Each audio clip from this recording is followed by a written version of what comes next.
नमस्कार। आज की बात में आपका स्वागत है। चैंपियन रेसलर्स की तरफ से लगाए गए सेक्सुअल एक्सप्लॉयटेशन के आरोपों का सामना कर रहे बृजभूषण शरण सिंह को आज कई तरह से मार पड़ी। सबसे पहली बात तो यह हुई कि आज वो डिटेल सामने आई जिनमें पहलवानों ने सीधे सीधे बृजभूषण शरण सिंह को यौन शोषण का दोषी ठहराया। 7 प्लेयर्स ने अलग अलग बयानों में पुलिस को बताया है कि बृजभूषण शरण सिंह ने उनके साथ किस किस तरह की अश्लील हरकत की। दिल्ली पुलिस की तरफ से दर्ज एफआईआर में लड़कियों ने बृजभूषण शरण सिंह पर जो इल्जाम लगाए हैं उसकी पूरी जानकारी अब पब्लिक डोमेन में है। दूसरी बात यह हुई कि आज सुनील गावस्कर और कपिल देव जैसे वर्ल्ड क्लास प्लेयर्स ने कहा कि वो विनेश फोगाट, साक्षी मलिक और बजरंग पुनिया के साथ खड़े हैं। 1983 में वर्ल्ड कप जीतने वाली टीम के चैंपियन क्रिकेटर्स ने कहा कि इन रेसलर्स के साथ पुलिस ने जिस तरह का सलूक किया वो दुखदाई था, लेकिन फिर भी रेसलर्स को धैर्य नहीं खोना चाहिए, उन्हें न्याय जरूर मिलेगा। तीसरी बात यह हुई कि आज खाप पंचायतों ने भी सरकार को चेतावनी दी कि अगर 9 जून तक बृजभूषण शरण सिंह के खिलाफ एक्शन नहीं लिया गया तो वो जंतर मंतर पर महिला पहलवानों के साथ धरना देंगे, प्रदर्शन करेंगे। बृजभूषण शरण सिंह को चौथा झटका यह लगा कि बीजेपी हाईकमान ने उनसे कह दिया कि वो ज्यादा हीरो बनने की कोशिश ना करें, बेकार की बयानबाजी ना करें। इसका असर भी दिखाई दिया। अयोध्या में होने वाले शक्ति प्रदर्शन को भी कैंसिल करने को कहा गया और आज इसका ऐलान भी उनको करना पड़ा। पर इस मुद्दे पर जो सियासत हो रही है उस पर इन सब बातों का कोई असर नहीं पड़ा। कांग्रेस और दूसरे विरोधी दलों ने बृजभूषण शरण सिंह के बहाने सरकार पर इल्जाम लगाए। कपिल सिब्बल ने तो यहां तक कह दिया कि दिल्ली पुलिस को सरकार से निर्देश मिल रहे हैं, पुलिस सरकार के प्रेशर में है, वरना किसी आम आदमी पर इस तरह का आरोप लगते तो वो आज सलाखों के पीछे होता। मैं आपको बताऊंगा कि क्रिकेट के हमारे लेजेंड्स ने क्या कहा, विरोधी दलों के नेताओं ने क्या कहा और इस मुद्दे पर बीजेपी ने आज क्या जवाब दिया, यह भी आपको बताऊंगा। लेकिन सबसे पहले आपको दिखा देता हूं कि आज विनेश फोगाट और साक्षी मलिक के सपोर्ट में जो खाप पंचायत हुई उसमें क्या हुआ। आज कुरुक्षेत्र में जो खाप पंचायत हुई उसमें हरियाणा, पंजाब, राजस्थान और यूपी के अलग अलग शहरों से खाप पंचायतों के लोग इकट्ठा हुए। इसे महापंचायत का नाम दिया गया। भारतीय किसान यूनियन के नेता राकेश टिकैत भी इस महापंचायत में मौजूद थे। खाप पंचायतों के नेता अच्छी खासी संख्या में पहुंचे थे। सबका कहना यही था बृजभूषण शरण सिंह के खिलाफ पहलवान बेटियों ने सारी बात पुलिस को बता दी है। एफआईआर में रोंगटे खड़े करने वाली हकीकत दर्ज हो गई है। दफा 164 के तहत बयान दर्ज हो गए हैं। इसके बाद भी बृजभूषण शरण सिंह खुलेआम घूम रहे हैं, भद्दे और फुहड़ बयान दे रहे हैं। खाप पंचायतों ने कहा इसे किसी कीमत पर स्वीकार नहीं किया जा सकता। क्योंकि बृजभूषण शरण सिंह को अब तक गिरफ्तार नहीं किया गया है, इसलिए अब और इंतजार करने का कोई मतलब नहीं है, आज ही फैसला करना चाहिए। महापंचायत को अगली तारीख नहीं देनी चाहिए। जैसे ही महापंचायत में तुरंत फैसला लेने की मांग उठी तो हलचल शुरू हो गई, क्योंकि राकेश टिकैत और उनके सपोर्टर्स चाहते थे कि जल्दबाजी में फैसला लेने के बजाय सोच समझकर सबसे बात करके आंदोलन करने का फैसला होना चाहिए। लेकिन वहां मौजूद लोग अगली तारीख का इंतजार करने को तैयार नहीं थे। इसी बात पर हंगामा हुआ। सबको लगा कि आज भी सिर्फ भाषणबाजी होगी, फैसला नहीं होगा, इसलिए लोग उठकर खड़े होने लगे। इसी बीच एक महिला ने माइक संभाला और कहा कि आज की मीटिंग आखिरी होनी चाहिए, आज ही कोई फाइनल फैसला होना चाहिए। मेरा तो एक ही सुझाव है आप लोगों का, जो भी करो आज लास्ट बार कर लो। इन पंचायत का छीन लिए क्या तारीख पे तारीख मारे बस की बात नहीं रही। ये तारीख पे तारीख ने छिका दिए और पंचायत पे पंचायत ये पंचायत ना तो करते हो आप हाथ जोड़ कर विनती है बंद। एक फैसला ले लो और उस फैसले में फूल चढ़ाने का काम करेंगे। बात इज्जत बहरी है, मान सम्मान बहरी है। कल फसला की बात थी, आज नस्ला की बात है। मेरी पंचायत सरकारी आप लोग हाथ जोड़ कर विनती है, आप ये एक बैठ बैठे आप हाथ जोड़ कर विनती करें, प्लीज इन पंचायत का बंद करके कोई फैसला ले लो ताकि हमारे जय जवान जय किसान। इसके बाद राकेश टिकैत ने सबको समझाया, सभी से बैठने को कहा और एक बार फिर महापंचायत शुरू हुई।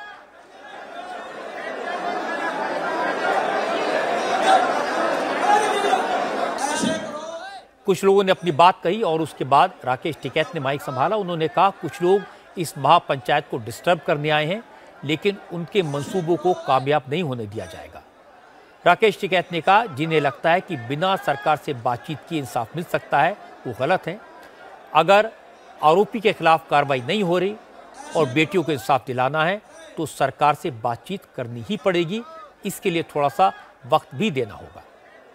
कुछ लोग यहाँ पे ठेका लेकर आ रहे हैं कि हम यहाँ कोई निर्णय नहीं करने देंगे, रोड़ा करेंगे, समझ गए? का एक बड़ा मैसेज यहां से जाना चाहिए। इन्हें 7, 8, 10 दिन का तो अपना टाइम मिल जाए, इनको 10 दिन 15 दिन करो भाई। उन्होंने 5 तारीख की मीटिंग कैंसिल करी। राष्ट्रपति जी का भी कोई बयान शायद आया है कि इनको न्याय मिलना चाहिए, ठीक है? तो वो खाप पंचायतों के प्रेशर में ही आ रहा है और उनको पता है कि खाप पंचायत क्या कर सकती है। खाप पंचायत सारे सिस्टम को जोड़ सकती है। किसान संगठन तो इसके पीछे है। सरकार को टाइम भी है, सरकार बातचीत का रास्ता खोल ले, क्योंकि 22 जनवरी 2021 से सरकार ने कोई बातचीत नहीं करी। ये प्रेशर है आप लोगों का कि उनकी तरफ से आया कि बातचीत करेंगे। घबराने की जरूरत नहीं है। सरकारों से मिलो भी।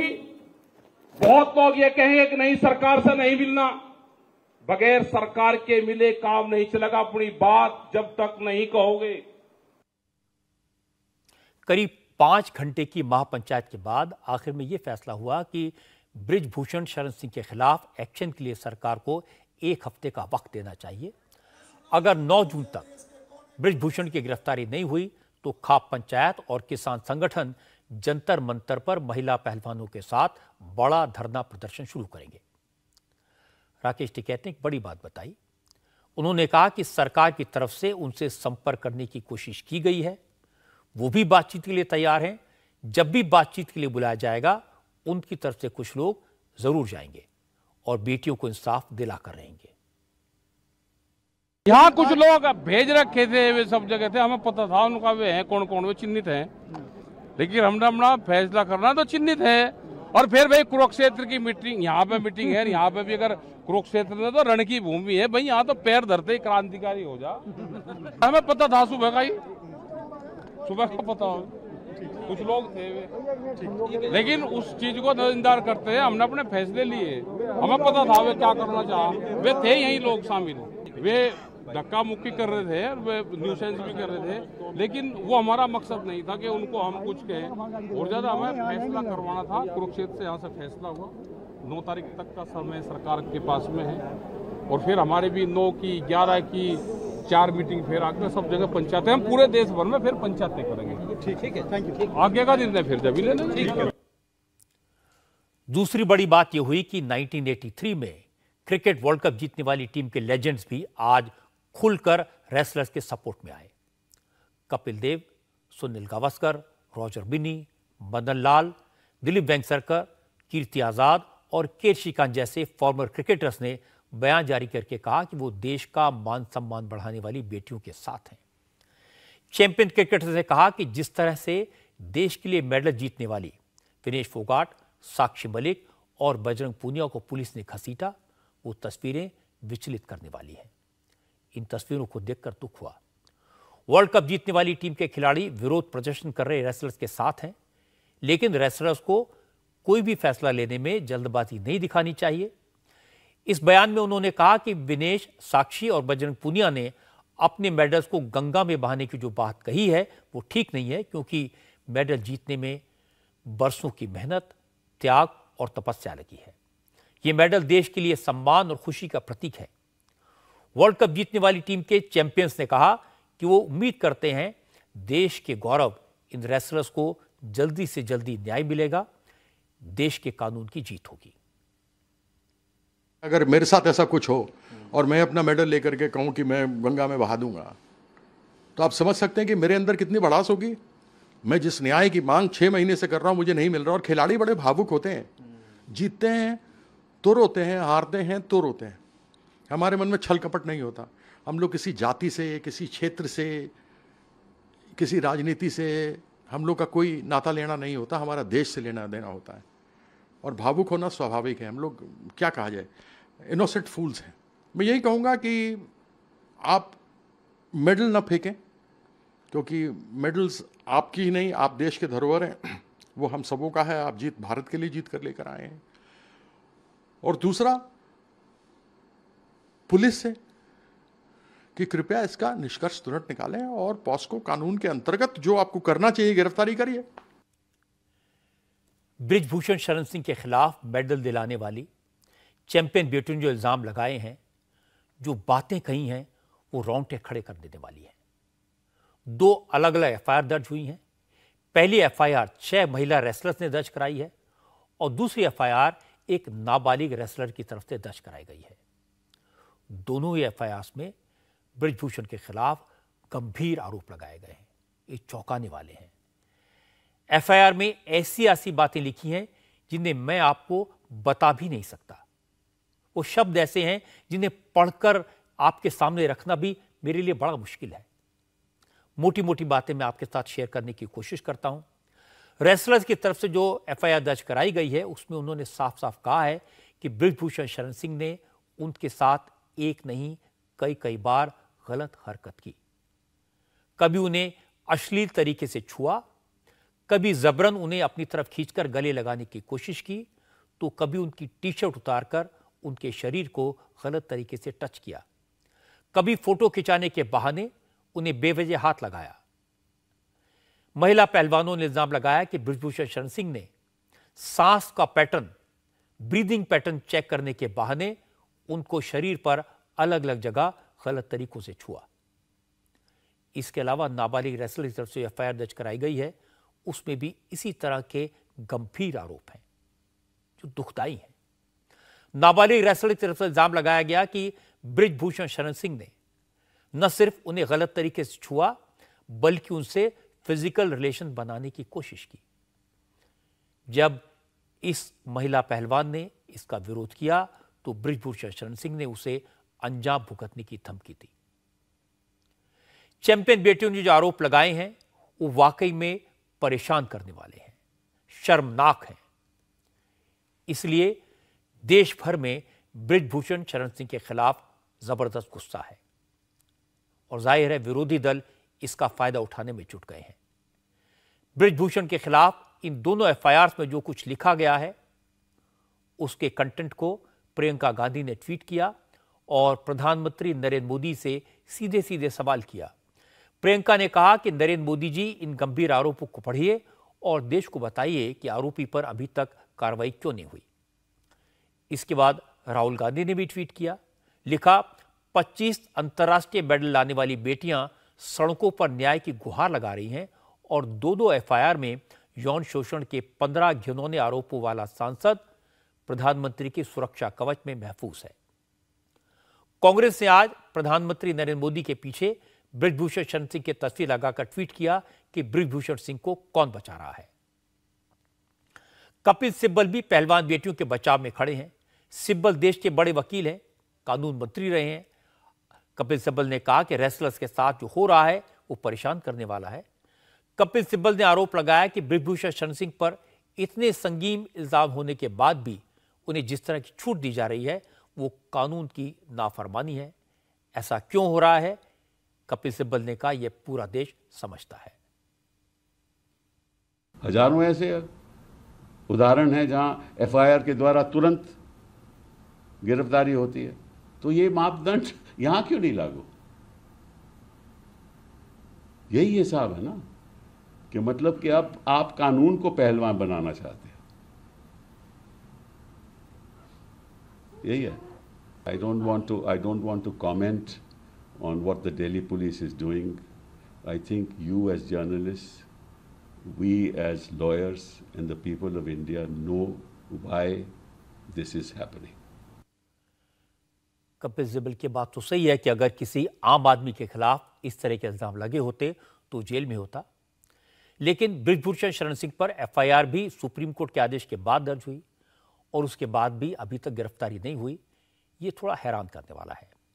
इतना सब होने के बाद भी बृजभूषण शरण सिंह ठाके मारकर हंसते हुए दिखाई दे रहे हैं, बड़ी बड़ी सभाएं कर रहे हैं, इल्जाम लगाने वाली विनेश फोगाट, साक्षी मलिक और बजरंग पुनिया के खिलाफ खुलकर बयानबाजी कर रहे हैं, कटाक्ष कर रहे हैं, साधु संतों से पॉक्सो एक्ट खत्म करवाने की मांग करवा रहे हैं। इन सारी बातों से लोगों की नाराजगी और बढ़ी है। कपिल सिब्बल ने प्रेस कॉन्फ्रेंस में तो दिल्ली पुलिस पर सीधे सीधे कोई इल्जाम नहीं लगाया, लेकिन हमारे संवाददाता मनीष प्रसाद के साथ एक्सक्लूसिव बातचीत करते हुए कपिल सिब्बल ने साफ साफ कहा कि दिल्ली पुलिस सरकार के प्रेशर में है, इसीलिए बृजभूषण शरण सिंह मजे से घूम रहे हैं, वरना अभी तक जेल की रोटी तोड़ रहे होते। मुझे लगता है कि इन्वेस्टिगेटिंग एजेंसी जो भी इसको इन्वेस्टिगेट कर रहा है, उनको ऐसा कोई डायरेक्शन दी गई है कि भाई गिरफ्तारी नहीं करनी, अरेस्ट नहीं करना। तो अगर कोई आम आदमी का केस होता, उसमें रेस्लर्स इन्वॉल्व नहीं होते, ऐसे आरोप होते, किसी बच्ची ने ऐसे आरोप किए होते और पॉक्सो लागू होता, तो उसकी तुरंत अरेस्ट हो जाती है। यहाँ तो 164 का बयान भी है, मैजिस्ट्रेट के सामने 164 का बयान भी है, उसके बावजूद अरेस्ट नहीं हो रही। तो अगर कोई आम आदमी ऐसे करता, भाजपा का नेता ना होता, तो वो तो अब तक अंदर हो गया होता। हरकतें बृजभूषण शरण सिंह ने की, दादागिरी बृजभूषण शरण सिंह ने दिखाई, लेकिन चूंकि वो बीजेपी के एमपी हैं तो इसलिए भारतीय जनता पार्टी को एम्बैरेसमेंट हो रहा है। बीजेपी प्रवक्ताओं को जवाब देना मुश्किल हुआ है। सुधांशु त्रिवेदी से आज जब पूछा गया तो उन्होंने कहा कि बृजभूषण शरण सिंह के खिलाफ रेसलर की शिकायत पर एफआईआर दर्ज हुई है, जांच हो रही है, कानूनी प्रक्रिया के तहत कोर्ट फैसला करेगा, इसमें सियासत करना ठीक नहीं है। इस विषय पे जांच भी चल रही है और दो जांचें चल रही हैं, न्यायालय के निर्देश पर चल रही है, परंतु जांच की प्रतीक्षा से पहले निष्कर्ष निकालने का प्रयास उचित नहीं है। न्याय की प्रक्रिया के निष्कर्ष के बाद जो कठोर दंड होगा वह देना चाहिए। मगर मैं प्रियंका जी से पूछना चाहता हूं, आपकी सरकार केरल में थी, वहां जांच नहीं हुई है, जांच हो चुकी है। केरल एसटीएफ की जांच कोर्ट में सबमिट हो चुकी थी। आपके मुख्यमंत्री फ्लोर ऑफ द हाउस पे ओमन चांडी बोल चुके थे लव जिहाद के बारे में। वहां की लड़कियों और महिलाओं के प्रति कोई सहानुभूति नहीं है। जांच हो चुकी में आपके मुख्यमंत्री के द्वारा स्वीकार होने के बावजूद, न्यायालय के द्वारा स्वीकार होने के बावजूद उसका तो मजाक उड़ाना है और यहां निष्कर्ष की प्रतीक्षा किए बगैर राजनीति करना। बीजेपी के नेता संभल कर इसलिए बोल रहे हैं क्योंकि उन्हें भी पब्लिक सेंटिमेंट्स का अंदाजा है। इसीलिए अब बृजभूषण शरण सिंह को हिदायत दी गई है कि वो बेकार की बयानबाजी न करें। जब तक जांच पूरी नहीं हो जाती तब तक इस मुद्दे पर बोलने से परहेज करें। बृजभूषण शरण सिंह पर इसका असर दिखाई दिया। वो आजकल अवध क्षेत्र में घूम घूम कर रैलियां कर रहे हैं। 5 जून को एक बड़ी रैली वो करने वाले थे, तैयारियां हो चुकी थी। इसमें बृजभूषण शरण सिंह ने 11 लाख लोगों को जुटाने का टारगेट रखा था, लेकिन आज उनसे इस रैली को कैंसिल करने को कहा गया और उन्होंने इसका ऐलान भी किया। बृजभूषण शरण सिंह ने पहले एक फेसबुक पोस्ट लिखी जिसमें उन्होंने कहा कि 5 जून को अयोध्या में एक संत सम्मेलन आयोजित करने का निर्णय लिया गया ताकि पूरे समाज में फैल रही बुराइयों पर विचार किया जा सके, लेकिन उनके विरोधियों की तरफ से राजनीतिक साजिश के तहत झूठे आरोप लगाए गए हैं। पुलिस आरोपों की जांच कर रही है और सुप्रीम कोर्ट के गंभीर निर्देशों का सम्मान करते हुए 5 जून को अयोध्या में होने वाली जन चेतना महारैली को कुछ दिनों के लिए स्थगित कर दिया गया है। इसके बाद कैमरे के सामने बृजभूषण शरण सिंह ने कहा कि सुरक्षा कारणों से रैली रद्द की गई। रैली को हमने सुरक्षा कारणों से कह सकते हैं हमने स्थगित किया है, और लेकिन फिर भी हम स्वागत करते हैं जिन्होंने मेरा साथ दिया। आपको कमलनाथ दास जी कह रहे हैं कि किसी को भी अपमानित करने का काम ना करें क्योंकि अभी जांच चल रही है, तो आपके लिए उन्होंने कहा है कि इस तरीके से अपमानित ना करें, क्या कहेंगे? आपके लिए कमलनाथ दास जी ने कहा है कि अपमानित करने का काम ना करें, जांच चल रही है। चलिए अब हो गया, अब हो गया, अब जांच चल रही है। आज पहली बार ऐसा लगा कि बृजभूषण शरण सिंह की नकेल थोड़ी बहुत कसी गई है। अब तक तो वो सीना तान कर खड़े थे, मैं फांसी पर लटक जाऊंगा जैसे डायलॉग मार रहे थे। ऐसा लग रहा था कि सरकार उन्हें बचाने की कोशिश कर रही है। इसी इमोशन ने धरने पर बैठी चैंपियन बेटियों को परेशान कर दिया था। उन्होंने देखा कि प्लेयर्स पर बैरिकेड तोड़ने के केस में एफआईआर दर्ज कराने में पुलिस ने देर नहीं लगाई, पर बृजभूषण शरण सिंह के खिलाफ एफआईआर करवाने के लिए पहलवानों को सुप्रीम कोर्ट जाना पड़ा। रेसलर्स को यह भी दिखाई दे रहा था कि कुश्ती फेडरेशन के अध्यक्ष के खिलाफ एक्शन लेने के बजाय संकेत ये मिल रहे थे कि पुलिस ये साबित करने की कोशिश कर रही है कि जिस लड़की ने आरोप लगाया वो बालिग नहीं है। जिस बर्थ सर्टिफिकेट के बेस पर वो रेसलर टूर्नामेंट खेलती रही उसकी जांच की जा रही है, उसे बालिग साबित करने की कोशिश की जा रही है। ये सारे सिग्नल अच्छे नहीं थे। इसीलिए खाप पंचायत को, कांग्रेस को, आम आदमी पार्टी को, सबको इसमें कूदने का मौका मिला। पर आज जिस तरह से बृजभूषण शरण सिंह की बयानबाजी पर लगाम लगी, आज जिस तरह से अयोध्या में होने वाले उनके शक्ति प्रदर्शनों को कैंसिल करवाया गया, उससे लगा कि सरकार को इस बात का एहसास हो गया है कि इस मामले को जिस तरह से अब तक हैंडल किया गया उसका पार्टी को नुकसान हो रहा है।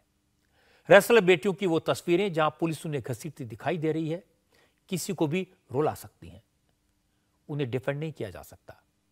देश के लिए मेडल जीतने वाली बेटियों का यह अपमान किसी को भी आहत करेगा। अब उम्मीद तो करनी चाहिए कि पुलिस इस मामले में पक्षपात नहीं करेगी, शिकायत करने वाली पहलवान बेटियों को इंसाफ मिलेगा। यह समय की मांग है। मैं सुनील गावस्कर, कपिल देव, रॉजर बिन्नी, मदन लाल और कीर्ति आजाद जैसे प्लेयर्स की तारीफ करूंगा कि उन्होंने महिला पहलवानों का साथ दिया। उनके बयान से इन प्लेयर्स की हिम्मत बढ़ेगी, उन्हें हौसला मिलेगा। तारीफ तो राहुल गांधी के हौसले की भी होनी चाहिए, क्योंकि राहुल गांधी अमेरिका में रोज रोज ऐसे बयान दे रहे हैं जिन पर कांग्रेस को यहां जवाब देना मुश्किल होता जा रहा है।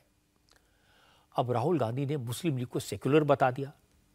वॉशिंगटन में एक क्वेश्चन आंसर सेशन के दौरान राहुल गांधी से सवाल पूछा गया था कि वो मोदी और बीजेपी पर नफरत और हिंसा की राजनीति करने का आरोप किस आधार पर लगाते हैं।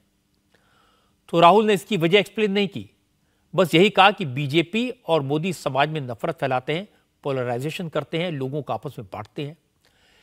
इस पर सवाल करने वाले ने राहुल गांधी से कहा कि वो हिंदूवादी पार्टी का विरोध कर रहे हैं, लेकिन उनकी कांग्रेस का मुसलमानों की पार्टी इंडियन यूनियन मुस्लिम लीग से केरल में अलायंस है, गठबंधन है। इस पर राहुल गांधी ने कहा कि मुस्लिम लीग कम्युनल नहीं है, एक सेक्युलर पार्टी है।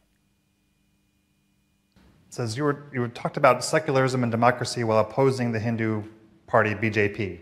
However, Congress in Kerala has been in alliance with the Muslim party, Muslim League in Kerala, the state from which you were MP for more than, the state you are the MP for more than 70 years. Muslim League is a completely secular party. Right. There's nothing non-secular about the Muslim League. जैसे राहुल ने मुस्लिम league को secular बताया तो BJP ने इस बात को पकड़ लिया।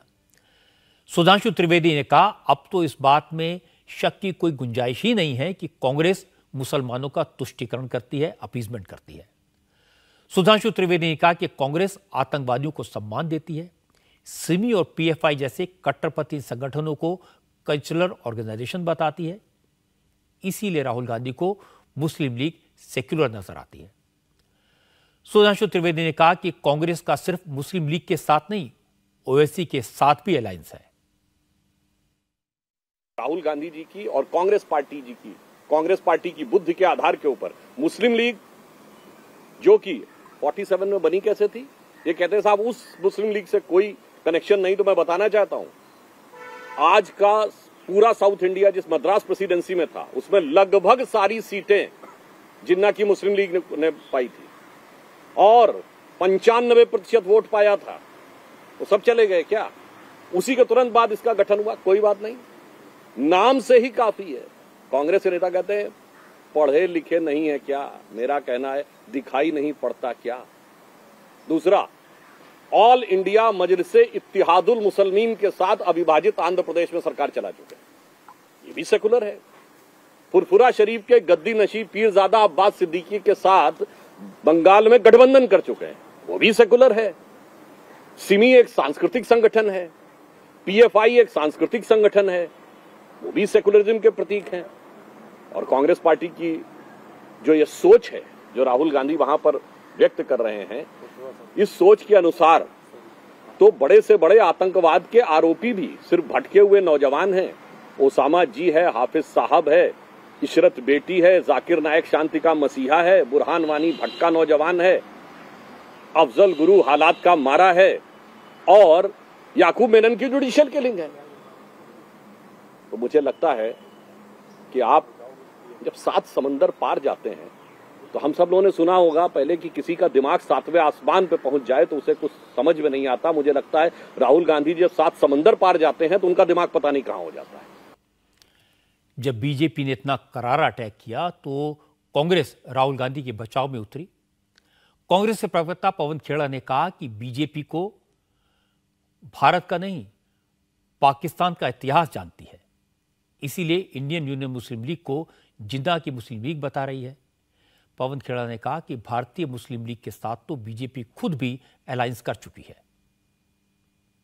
ये Indian union of Muslim league के फाउंडर इस्माइल कॉन्स्टिट्यूएंट असेंबली के सदस्य थे।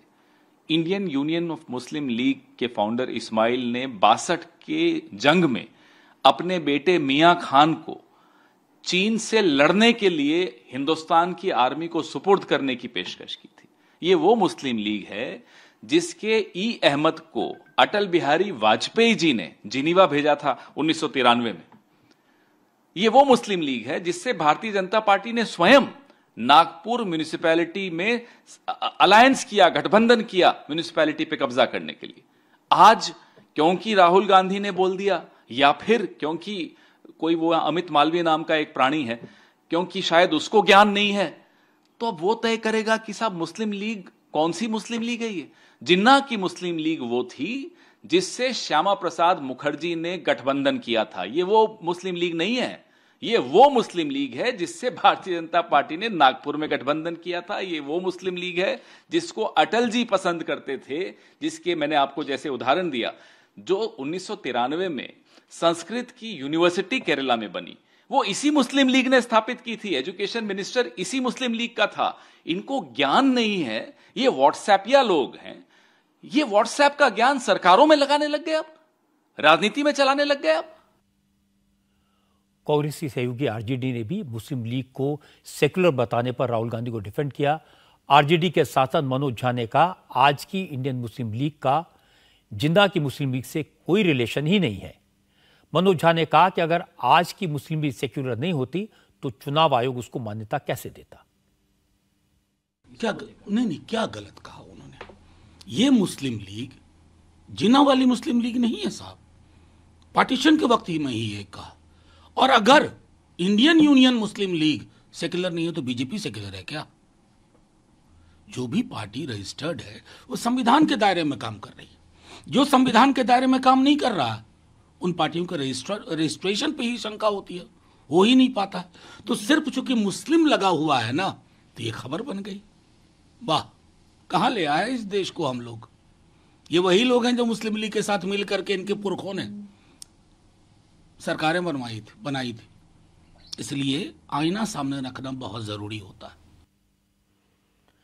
ये सही है कि इंडियन यूनियन मुस्लिम लीग चुनाव आयोग में रजिस्टर्ड पॉलिटिकल पार्टी है, इसलिए इसे टेक्निकली तो कम्युनल नहीं कहा जा सकता। लेकिन तो सवाल ये पूछा जा सकता है कि फिर राहुल गांधी और दूसरे विरोधी दलों के नेता हर रोज बीजेपी को किस आधार पर कम्युनल कहते हैं? वो भी तो रजिस्टर्ड पार्टी है, उसे देश के लोगों ने मैंडेट दिया है। देश में बीजेपी की सरकार है, कई राज्यों में बीजेपी की सरकारें हैं। इसके बाद भी राहुल गांधी बीजेपी को रोज सांप्रदायिक पार्टी क्यों कहते हैं? असल में मामला टेक्निकल कम, पॉलिटिकल ज्यादा है और राहुल गांधी का जवाब उनकी पॉलिटिकल इमेच्योरिटी को शो करता है। हो सकता है केरल की सियासत के हिसाब से, उनकी अपनी कॉन्स्टिट्यूंसी के हिसाब से यह बयान राहुल गांधी की मजबूरी हो, लेकिन देश की राजनीति के हिसाब से, देश के कल्याण के हिसाब से इसे ठीक नहीं माना जा सकता। राहुल गांधी विदेश में जाकर भारत के बारे में क्या क्या कहते हैं, इसका जिक्र आपकी अदालत में भी हुआ। Former minister, Congress leader Shashi Tharoor से मैंने पूछा कि राहुल गांधी ने लंदन और अमेरिका में जाकर क्यों कहा कि भारत में लोकतंत्र मर गया है। लंदन में तो राहुल ने यूरोप के देशों से भारत के लोकतंत्र को बचाने की गुहार भी लगाई थी। शशि थरूर ने पहले तो इस बात को गलत बताया। उन्होंने कहा कि राहुल ने ऐसी कोई बात नहीं कही। जब मैंने एग्जैक्ट कोट पढ़कर सुनाया तो शशि थरूर को मानना पड़ा। फिर उन्होंने कहा कि राहुल गांधी को ऐसा नहीं कहना चाहिए था। शशि थरूर इंटरनेशनल अफेयर्स के एक्सपर्ट हैं, 29 साल यूनाइटेड नेशंस पे रहे हैं।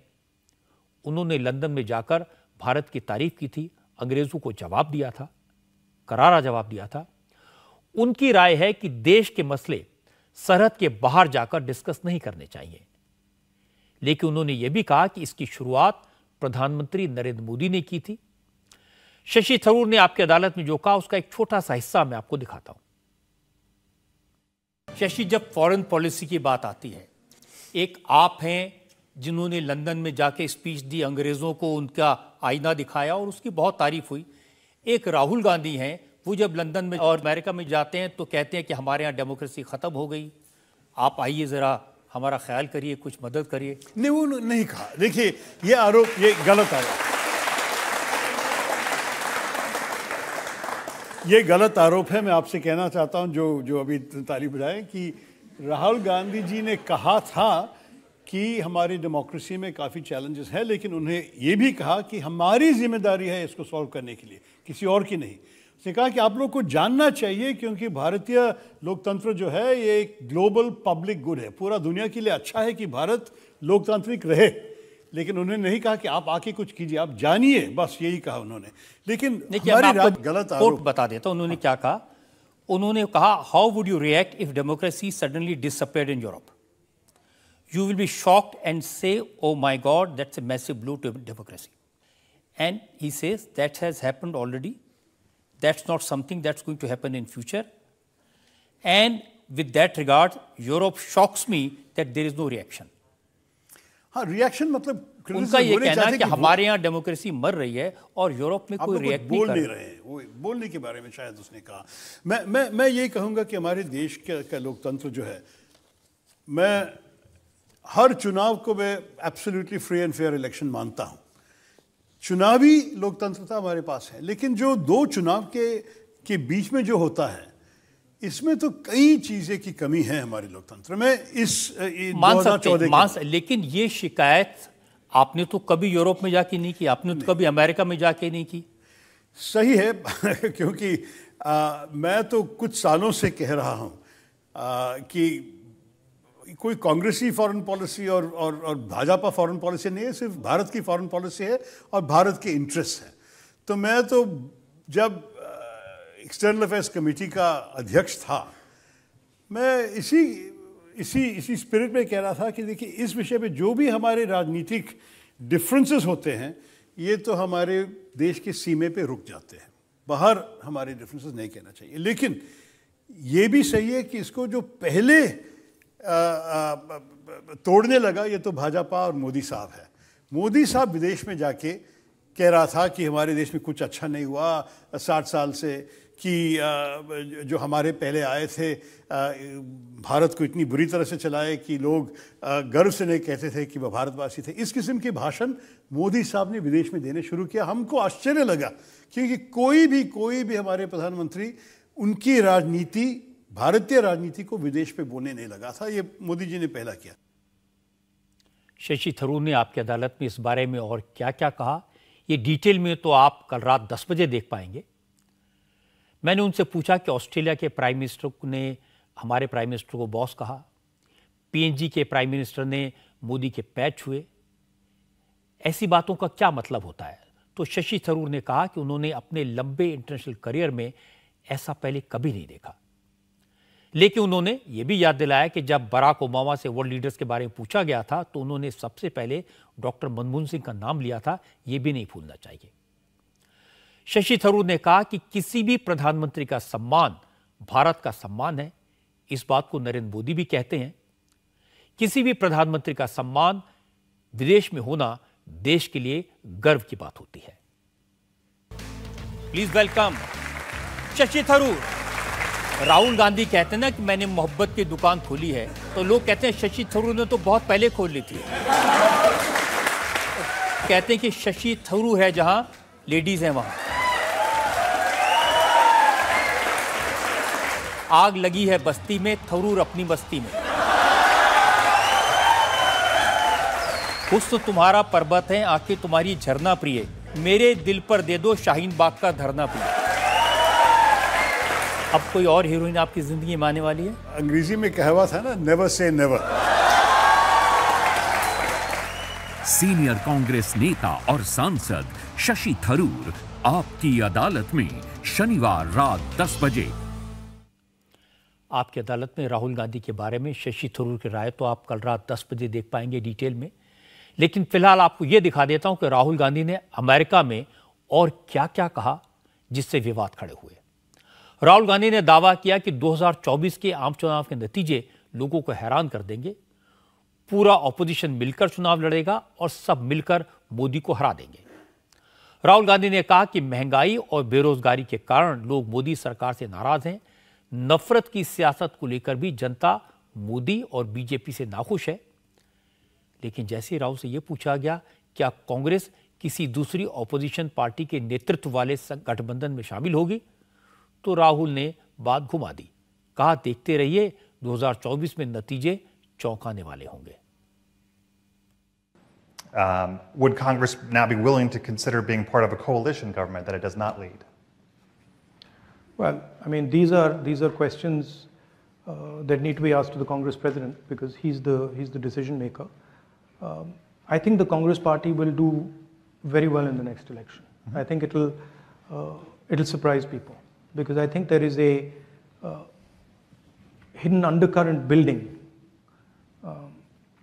and I think will surprise people. And I'm not entirely convinced about this idea that Mr. Narendra Modi is going to win the 24 elections. I think it's not as simple as people make out.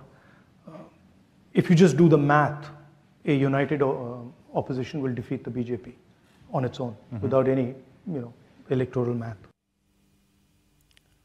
मुझे याद है 2019 के चुनाव से पहले भी राहुल गांधी ने इसी तरह के दावे किए थे। उन्होंने कहा था कि हमारी सरकार बनने वाली है, हमारी सरकार बनेगी, मोदी को जेल में डाल देंगे। इस बार उन्होंने यह दावा अमेरिका में किया। इस दावे का सबसे इंटरेस्टिंग जवाब दिया हरियाणा के होम मिनिस्टर अनिल विज ने। अनिल विज ने कहा चाहे जितने फ्यूज बल्ब इकट्ठे कर लिए जाएं, उनसे रोशनी नहीं होती। यही बात ऑपोजिशन की यूनिटी पर लागू होती है।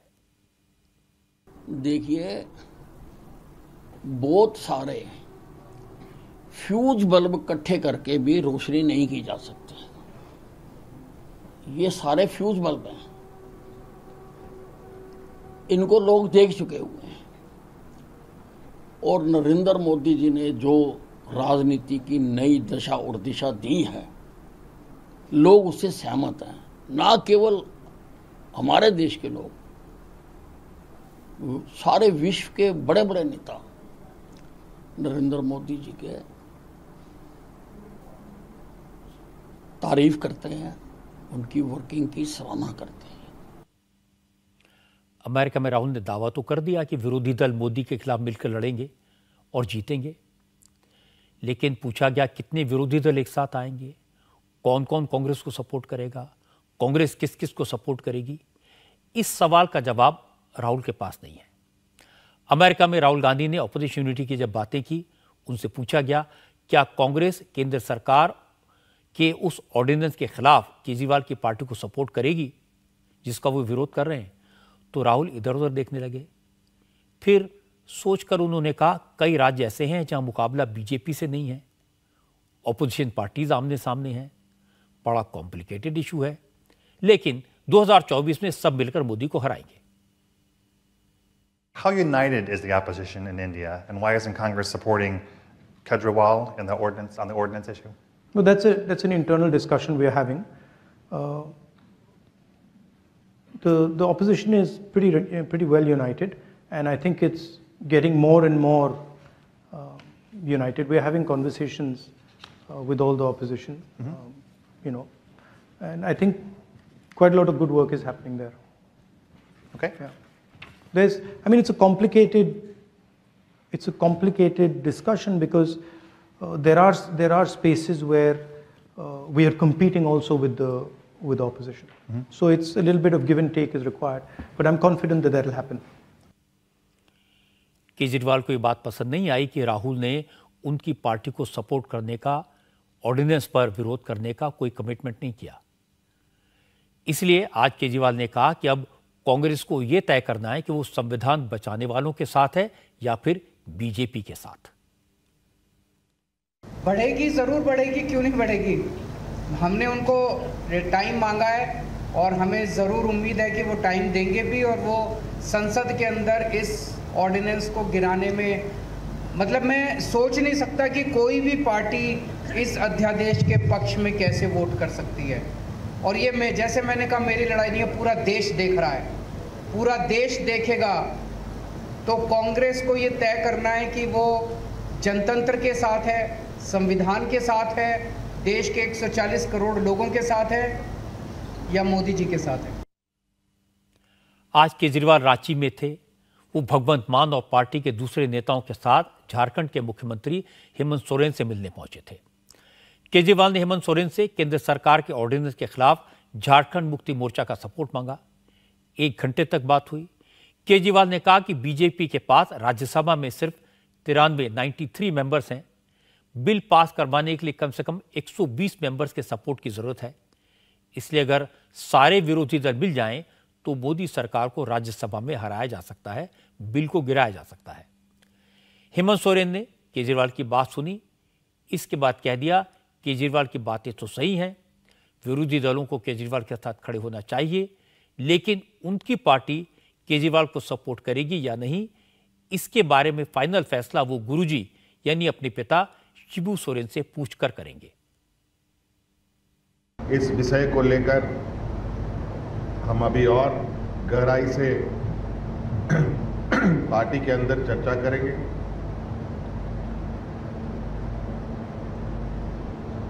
और आदरणीय गुरुजी के साथ भी इस विषय पर और क्या बृहद रूप से इस पर लोकतांत्रिक व्यवस्था को मजबूत करने पर आगे बढ़ा जाए, इस पर हम लोग काम करेंगे। राहुल गांधी ऑपोजिशन यूनिटी का दावा तो कर रहे हैं, विदेश में बैठकर कर रहे हैं, लेकिन हमारे देश में लोग जानते हैं केजरीवाल की पार्टी को सपोर्ट देने के मुद्दे पर कांग्रेस में इंटरनली, आंतरिक तौर पर जबरदस्त विरोध है। इसी तरह पश्चिम बंगाल में कांग्रेस के नेता ममता से अलायंस करने का विरोध कर रहे हैं। उड़ीसा में नवीन पटनायक पहले ही एंटी मोदी मोर्चे में शामिल होने से साफ इनकार कर चुके हैं। यूपी में अखिलेश यादव भी कांग्रेस की लीडरशिप को मंजूर करने के लिए तैयार नहीं है। कर्नाटक में जेडीएस भी कांग्रेस के साथ नहीं है। पंजाब में अकाली दल और आम आदमी पार्टी कांग्रेस को स्पेस देने के लिए बिल्कुल तैयार नहीं है। तेलंगाना में केसीआर कांग्रेस को पैर नहीं जमाने देना चाहते। झारखंड में हेमंत सोरेन कांग्रेस को कितना स्पेस देते हैं ये अभी क्लियर नहीं है। लेकिन राहुल गांधी दावा कर रहे हैं कि 2024 में सारे विरोधी दल मिलकर लड़ेंगे। राहुल के दावे में कितना दम है, इसका खुलासा भी 12 जून को पटना में होने वाली विरोधी दलों की रैली से साफ हो जाएगा। नीतीश कुमार ने एंटी मोदी मोर्चे की बड़ी रैली करने का ऐलान तो किया है और पता यह चला कि नीतीश और तेजस्वी के अलावा ममता बनर्जी और राहुल गांधी ने ही इस रैली में हिस्सा लेने की कॉन्फर्मेशन दी है। आज कर्नाटक से बड़ी खबर आई। चुनाव में कांग्रेस से जिन 5 गारंटीज का वादा किया था उन सभी को आज सिद्धरामैया की सरकार ने लागू कर दिया। आज कैबिनेट की मीटिंग के बाद चीफ मिनिस्टर सिद्धरामैया ने ऐलान किया कि मुफ्त बिजली, 10 किलो मुफ्त चावल, महिलाओं को मुफ्त बस यात्रा, परिवार की मुखिया महिला को हर महीने 2000 रुपए, बेरोजगार ग्रेजुएट्स को 3000 रुपए देने की 5 गारंटीज को सरकार पूरा करेगी। सिद्धरामैया ने कहा कि वो और DK Shiva Kumar guarantee card पर साइन करके इन योजनाओं का फायदा जनता तक पहुंचाएंगे। 5 guarantees. Orders have been issued to that effect. Orders have been issued to that effect in the first cabinet meeting. Today is the second cabinet meeting. In the second cabinet meeting, all the ministers were present, all the cabinet ministers were present, including me, and remaining 33 ministers were present. We discussed at length all the programs, and it is a promise to the people of Karnataka that we will implement all the 5 guarantees. Accordingly, we took a decision to implement all the 5 guarantees. Congress ने guarantees लागू की है, लेकिन इसके साथ कई शर्तें लगाई हैं, जैसे 200 यूनिट बिजली फ्री देने की गृह ज्योति योजना को 1 जुलाई से लागू होना है, यानी कर्नाटक में अगस्त का जो बिल आएगा उसमें 200 यूनिट तक के लोगों का बिल 0 हो जाएगा। इसके लिए कर्नाटक सरकार ने एक फॉर्मूला तैयार किया है। 1 जुलाई 2022 से 30 जून 2023 तक के 12 महीनों में बिजली की खपत का मंथली एवरेज निकाला जाएगा। जो एवरेज आएगा उसमें 10% की छूट और बढ़ा दी जाएगी। जैसे अगर किसी का मंथली एवरेज 190 यूनिट है तो 19 यूनिट की रिबेट दी जाएगी, मतलब 209 यूनिट तक के बिल का पैसा नहीं लिया जाएगा। इसी तरह हर घर की महिला को, मुखिया को 2000 रुपए देने वाली गृह लक्ष्मी योजना को 15 अगस्त को लॉन्च किया जाएगा। इस स्कीम में भी सरकार ने कई शर्तें लगाई हैं। आधार कार्ड को बैंक अकाउंट से जोड़ना होगा। सरकार इसके लिए वेबसाइट बनाएगी जिसमें 15 जून से 15 जुलाई के बीच रजिस्ट्रेशन कराना होगा। 14 अगस्त तक ये एप्लीकेशन प्रोसेस होंगी। इसके बाद डायरेक्ट बेनिफिट ट्रांसफर के जरिए पैसा अकाउंट में पहुंचाया जाएगा। मुख्यमंत्री ने दावा किया इस योजना का फायदा कर्नाटक के हर परिवार तक पहुंचेगा। तीसरी गारंटी यानी अन्न भाग्य योजना में गरीब परिवारों को 10 किलो चावल फ्री देना है। इस योजना को लेकर सिद्धरमैया ने कहा कि सरकार के पास अभी चावल का पर्याप्त स्टॉक नहीं है, इसलिए कर्नाटक सरकार केंद्र से चावल परचेज करेगी और 1 जुलाई से यह गारंटी लागू की जाएगी। इस गारंटी का फायदा लेने के लिए बीपीएल या अंत्योदय कार्ड होना जरूरी किया गया है। कर्नाटक में शक्ति योजना के तहत महिलाएं 11 जून से सरकारी बसों में मुफ्त सफर कर पाएंगी, लेकिन यह योजना सिर्फ सामान्य बसों में लागू होगी। एयर कंडीशनड और स्लीपर बसों में महिलाओं को फ्री यात्रा की सुविधा नहीं मिलेगी। इसके अलावा इस योजना का फायदा सिर्फ उन महिलाओं को मिलेगा जिनके पास कर्नाटक का डोमिसाइल है। नोट करने वाली बात है कि कर्नाटक सरकार ने सरकारी बसों में 50% सीटें पुरुषों के लिए रिजर्व कर दी हैं। युवा निधि योजना में बेरोजगार ग्रेजुएट्स को 3000 और बेरोजगार डिप्लोमा होल्डर्स को 1500 रुपए हर महीने दिए जाने हैं। सिद्धरमैया सरकार ने इसे भी लागू कर दिया है। इस योजना का फायदा लेने के लिए 18 से 26 साल तक नौजवानों का एम्प्लॉयमेंट एक्सचेंज में रजिस्ट्रेशन मैंडेटरी है। सरकारी पोर्टल पर रजिस्ट्रेशन कराना भी जरूरी होगा। जिन स्टूडेंट्स ने 2022-23 के सेशन में एग्जाम पास किया है वो 6 महीने तक अप्लाई नहीं कर पाएंगे। सरकार का तर्क है ये वक्त उन्हें नौकरी ढूंढने के लिए दिया गया है। डीके शिव कुमार ने कहा कि गारंटीज लागू करने का चेक तो वो पहले ही साइन करके राहुल और सोनिया को दे आए थे। अब उन्हें पूरा करके उन्होंने जनता से किया वादा भी पूरा कर दिया। The historic decision we have taken in the history of Karnataka and the history of the country. We have taken a historic decision. We are going to implement all the 5 guarantees. We have given a date, we have given a deadline, we have given a commitment, we have given a guideline, and all the dates have been announced. Being a party president, do you proud of yourself? See, we had signed the checks. We had signed the checks before Sonia Gandhi and Rahul Gandhi. We are going to implement it. Congress का दावा है कि जो BJP नहीं कर पाई वो उन्होंने करके दिखा दिया। दूसरी तरफ बीजेपी ने आरोप लगाया कि कांग्रेस ने जो कहा और जो किया उसमें बहुत फर्क है। पूर्व मुख्यमंत्री बसवराज बोम्मई ने कहा कांग्रेस की गारंटीज सिर्फ सेलेक्टेड लोगों तक ही पहुंचेंगी और जनता को बहुत जल्दी सच का अंदाजा हो जाएगा। सिद्धरमैया जो अनाउंस किया है और जो बोला था अभी क्या है, बहुत फर्क है। बहुत लोगों को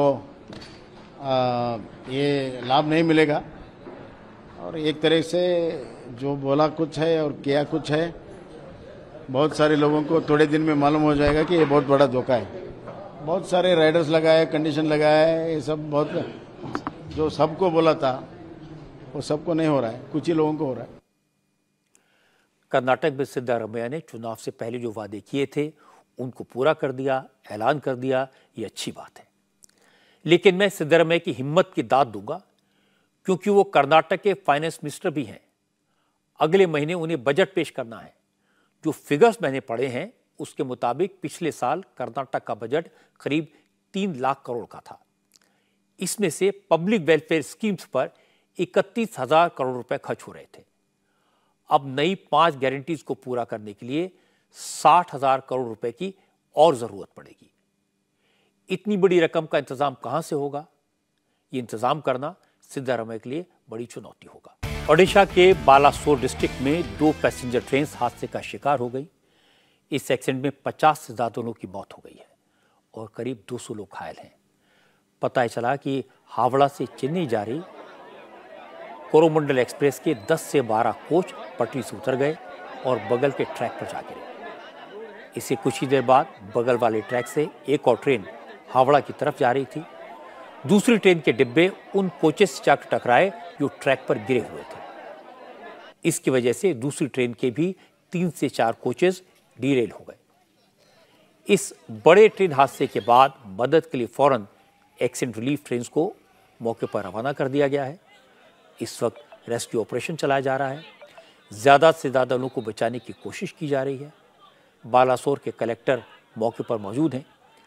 Odisha disaster rapid action force को भी रेस्क्यू ऑपरेशन के लिए भेजा गया है। प्रधानमंत्री नरेंद्र मोदी ने रेलवे मिनिस्टर अश्विनी वैष्णव से फोन पर बात करके हादसे की पूरी डिटेल ली है। रेलवे प्रशासन का कहना है कि लोगों को हर संभव मदद जल्दी से जल्दी पहुंचाई जा रही है। जो प्राइमा फेसी जानकारी आ रही है कि करीब 7 बजे के आसपास 2841 कोरोमंडल एक्सप्रेस जो कि शालीमार हावड़ा के पास से चलती है मद्रास के लिए, चेन्नई के लिए, वो जा रही थी। तो बालेश्वर के पास इसके करीब 10 से 12 कोच डिरेल हो गए और डिरेल हो के ऑपोजिट डायरेक्शन के ट्रैक पर इन्फ्रिंज कर गए। उसके ही थोड़े ही अंतराल में 2864 जो कि यशवंतपुर से हावड़ा की तरफ जाती है वो आ रही थी, उसने भी साइड डैशिंग कर दी जो कि उनके ऑलरेडी इन्फ्रिंज ट्रैक था उस पर। तो उसमें उसके 3-4 कोच उसके डिरेल हो गए हैं। तो ये हुआ है 7 बजे के आसपास। इस वक्त रेलवे रेस्क्यू ऑपरेशंस में जुटा हुआ है। कैजुअलिटीज़ का अभी कहना जल्दीबाजी होगी, लेकिन हाँ सीरियस इंजरीज हुई हैं। हमारे एजीएम महाप्रबंधक साउथ ईस्टर्न साइड पे निकल चुके हैं। हमारी रेलवे की टीम का पूरा प्रयास है कि जो घायल हैं जो इनको बचाया जाए और उनको नियर बाई हॉस्पिटल में पहुंचाया जाए। और साथ ही साथ जनता से हमारी अपील है कि कोई पैनिक जैसी खबर ना फैलाएं, जैसे कुछ लोग हेड ऑन कोलिजन बोल रहे हैं, ऐसा कुछ नहीं हुआ है। तो इसमें हमारा साथ दें। I've just been reviewing the situation about this truly tragic railway accident.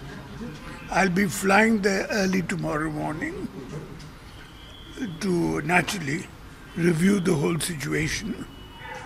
We are naturally concerned about looking after the bodies and removing all the living to the hospitals. That is our first concern, to look after the living, and I'll be there on the spot tomorrow morning. इस दिल दहलाने वाले हादसे पर और ज़्यादा update आपको देंगे मेरे सहयोगी घोनिका अरोड़ा और पंकज भार्गव। मैं आपसे विदा लूं उससे पहले आपको बता दूं कि मेरी आपसे अगली मुलाकात कल रात 10 बजे होगी। इस बार आपकी अदालत में मेरे मेहमान हैं कांग्रेस के बड़े नेता former minister Shashi Tharoor. Shashi Tharoor scholar हैं, स्कूल से लेकर कॉलेज तक हमेशा फर्स्ट आते रहे हैं, इंटरनेशनल अफेयर्स के मास्टर हैं, ज़बरदस्त ओरेटर हैं, 3 बार लोकसभा का चुनाव जीत चुके हैं। आपकी अदालत में मैंने शशि थरूर से उनकी ज़िंदगी के हर पहलू के बारे में बात की। सबसे इंटरेस्टिंग किस्सा वो था जिसमें इस बात की चर्चा हुई कि शशि थरूर लेडीज मैन है। आपकी अदालत के शो में शशि थरूर से उनकी वाइफ सुनंदा पुष्कर की हत्या के इल्ज़ाम की भी चर्चा हुई। हालांकि कोर्ट से उन्हें इस केस में बरी कर दिया गया है। सबसे इंटरेस्टिंग पार्ट वो था जब शशि थरूर की फर्राटेदार अंग्रेजी के बारे में आपकी अदालत में बात हुई।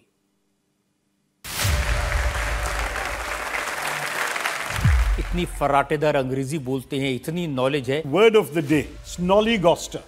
Definition, a shrewd, unprincipled politician. First use, USA 1848. Latest use today.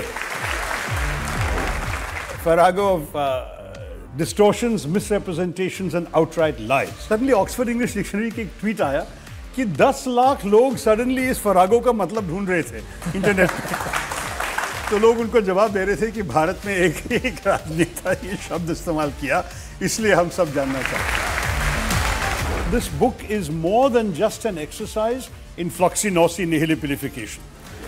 और वो सही है कि वो सारे डिक्शनरीज में नहीं मिलने वाला है। सीनियर कांग्रेस नेता और सांसद शशि थरूर आपकी अदालत में शनिवार रात 10 बजे। इंडिया टीवी हर वक्त हर जगह डाउनलोड करने के लिए सर्च करें India TV news Google play store या ऐप स्टोर पर।